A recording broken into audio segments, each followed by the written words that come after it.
അയോധ്യയിലെ പ്രതിഷ്ഠയൊക്കെ ഉഷാറായി. പക്ഷെ ചെറിയൊരു കുഴപ്പമുണ്ട്. ആ വിഗ്രഹത്തിന്റെ നിറം, ആ കറുത്ത നിറം മാറ്റി വെള്ളയോ നീലയാക്കണ്ടേ, എന്നാലല്ലേ അത് നമ്മുടെ രാമനാകൂ. അത് ശരിയാണല്ലോ. നമുക്കെന്താ ഷാജി ആ ഐഡിയ നേരത്തെ തോന്നായിരുന്നത്? ജി, അയോധ്യയിലെ പ്രതിഷ്ഠ കഴിഞ്ഞതോടെ ഇന്ത്യ മൊത്തം നമ്മൾ പിടിക്കുന്നുള്ള കാര്യം ഉറപ്പായി. പക്ഷെ കേരളത്തിന്റെ കാര്യത്തിൽ പക്ഷെ ഞാനില്ല. കേരളത്തിന്റെ കുഞ്ഞമ്മയുടെ മോളുടെ കല്യാണം നടക്കുന്നുണ്ട്. ജി വന്നൊരു ഷോ, ഷാജി റോഡ് ഷോ ഇറക്കി കഴിഞ്ഞാൽ നമുക്ക് കേരളവും പിടിക്കാം.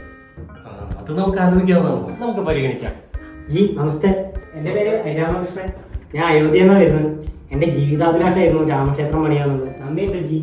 പക്ഷെ ഒരു പ്രശ്നമുണ്ട്. രാമക്ഷേത്രം പണിതപ്പോൾ എൻ്റെ വീടും പുരയുടെയൊക്കെ JCB വാങ്ങിപ്പൊളിച്ചു. ഞാനിപ്പോൾ വഴിയാധാരം ജി. 5 പൈസ കിട്ടില്ല. എന്തെങ്കിലും ഒരു പരിഹാരം. അയോധ്യയിലൊന്നല്ലേ വരുന്നത്? അതെ ജി. അയോധ്യ ആരുടെ ഭൂമിയാ? രാമന്റെ.